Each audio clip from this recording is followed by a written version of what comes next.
La situation ne s'aggrave pas, mais elle ne s'améliore pas beaucoup non plus pour les chantiers nautiques vendéens. Comme dans le reste de la France, tous ont été confrontés à un repli de leur activité économique sur l'ensemble des marchés, et ce depuis l'automne 2008. Un repli conséquent, moins 50% d'activité d'après la Fédération des industries nautiques. En 2010, s'ils ne crient pas victoire, les constructeurs veulent néanmoins y croire. Les clients commencent à revenir. La crise a 2 ans, mais bien sûr, elle perdure quand même. Et on a des clients qui ont un peu retenu leur achat pendant un certain temps et qui ont maintenant envie, s'ils en ont les moyens, ceux qui peuvent se le permettre, ils ont envie de passer à autre chose. Donc ils sont prêts à signer. Et ça, c'est bien pour le chiffre d'affaires des années à venir. Ces clients reviennent après avoir fait un petit peu un stand-by. Avec ces portes-là, à la première famille. On est plutôt positif, on ressent un frémissement, on a un certain nombre d'essais qui ont eu lieu ou qui vont avoir lieu, donc des essais avec des clients à bord de nos bateaux. Donc on est plutôt positif. Effectivement, c'était plutôt une période assez difficile que l'on avait vécue jusqu'à présent, mais là on ressent un élan. Cet élan, c'est sur les salons que les constructeurs peuvent en priorité le ressentir. Cannes, Southampton, le Grand Pavois de La Rochelle sont parmi les premiers de la saison. Celui de Paris, en décembre, scelle en quelque sorte le destin des carnets de commandes, puisqu'il figure parmi les derniers. Et à chaque fois, c'est entre 5 et 10% des ventes qui se font sur place ou chez les concessionnaires dans les jours suivants. D'où l'attention toute particulière portée à ces rendez-vous. Le Grand Pavois est un salon très important pour nous, puisque c'est le premier salon pour nos marchés français de l'Atlantique, du Nord, et aussi avec quelques clients qui viennent d'Espagne et d'Angleterre. Le Grand Pavois représente pour nous et nos réseaux de distribution l'opportunité de présenter beaucoup de nouveaux modèles, de présenter une nouvelle approche du marché et enfin, c'est aussi le lieu où se font les premières transactions, les premières ventes de la saison. Si nous avons la chance, et nous pensons que nous l'aurons, de réaliser un très bon Grand Pavois, nous avons une visibilité très intéressante pour bien orienter notre offre pour le reste de la saison et être prêts pour les salons futurs et pour tous les clients qui viendront sur les salons mais qui vont aussi visiter nos concessionnaires après les salons. Sur place, se distinguer des autres exposants est l'enjeu majeur des constructeurs. Attirer l'œil et les faveurs du potentiel acheteur. Pour y parvenir, certains privilégient la nouveauté. Une stratégie du jamais vu et qui permet à chaque saison d'attiser la convoitise et surtout la curiosité du client. C'est très important.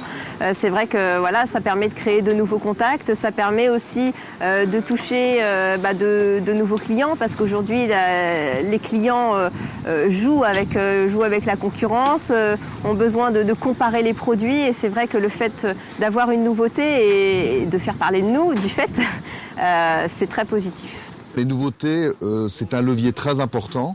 Nous avons décidé il y a 2 ans, dès le départ de la crise, d'augmenter de 50% notre plan produit. Ce qui veut dire pour Jeannot, sur les 2 années, la saison 2010 et la saison 2011 qui démarre, Jeannot va mettre sur le marché 25 nouveaux modèles, alors qu'habituellement c'est autour de 15. 25 nouveaux modèles, ça veut dire renouveler pour nous près de la moitié de notre offre ou des extensions de l'offre. En bonne place sur les salons, le groupe Beneteau. Créé à la fin du 19e siècle à Saint-Gilles-Croix-de-Vie, il représente aujourd'hui 9 entreprises, dont 6 dans la filière nautique.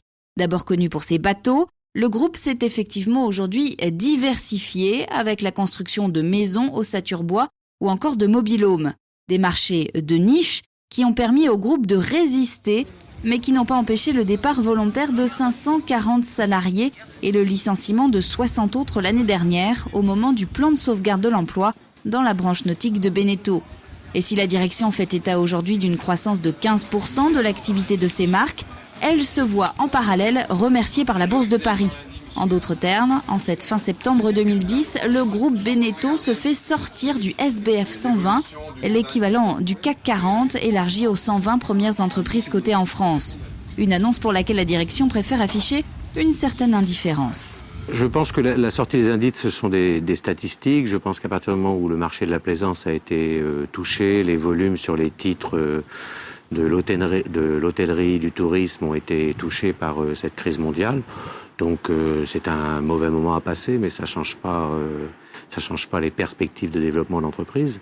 Je dirais même que au travers de cette crise, l'entreprise envisage un changement de dimension à terme qui permettra d'aller au moins dans le SBF 120 à nouveau dans les années qui viennent. En tout état de cause, c'est pas ce qui va faire que nos clients auront envie ou pas d'acheter des bateaux, et c'est ce qui compte, car l'entreprise doit continuer au-delà des données statistiques des marchés boursiers. Et si nombreux sont les constructeurs qui parlent de reprise, même frileuse, il faudrait peut-être plutôt parler de renouveau. Renouveau du profil client. Même si on évolue ici dans le domaine du luxe, celui qui achète aujourd'hui un bateau est beaucoup plus attentif à sa dépense qu'avant la crise. Le consommateur met plus de temps pour concrétiser son achat, mais le consommateur a aussi une approche de plus en plus professionnelle de l'achat de son bateau. Il sait très bien le produit qu'il veut, il a des idées très claires sur le design et sur l'utilisation qu'il fera du bateau. Donc il prend plus de temps, je pense qu'il veut regarder toute la concurrence. Il veut aussi, avec son concessionnaire, souvent bien retravailler la reprise de son bateau précédent ou bien retravailler la place de port qu'il aura besoin pour mettre son nouveau bateau. Je dirais, il a maintenant peut-être une enveloppe aussi. Il vient plus en disant je souhaite acheter ce bateau, je souhaite avoir telle et telle option sans forcément regarder. Aujourd'hui, il vient plus avec une enveloppe. Voilà, et on va essayer de faire en sorte qu'il ait l'équipement qu'il souhaite dans cette enveloppe. Mais je dirais, il y a plus cet élan de rajouter des options sans trop regarder. Aujourd'hui, voilà, il y a l'enveloppe qu'il ne faut pas dépasser. On a des clients qui sont plutôt attirés vers, je dirais, un confort personnel plutôt qu'une volonté de montrer les choses. On n'est plus dans une stratégie de m'as-tu vu ou de show-off, comme on dit.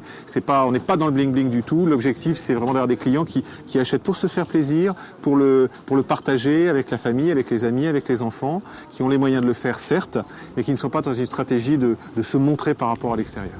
Un plaisancier mieux renseigné, plus discret, et qui en veut pour son argent, quitte à ce que la livraison de son bateau en soit retardée. C'est donc le nouvel acheteur que rencontrent les constructeurs. Des constructeurs qui veulent croire en la reprise et qui, pour cela, sont maintenant beaucoup plus enclins à faire des concessions qu'il y a quelques années.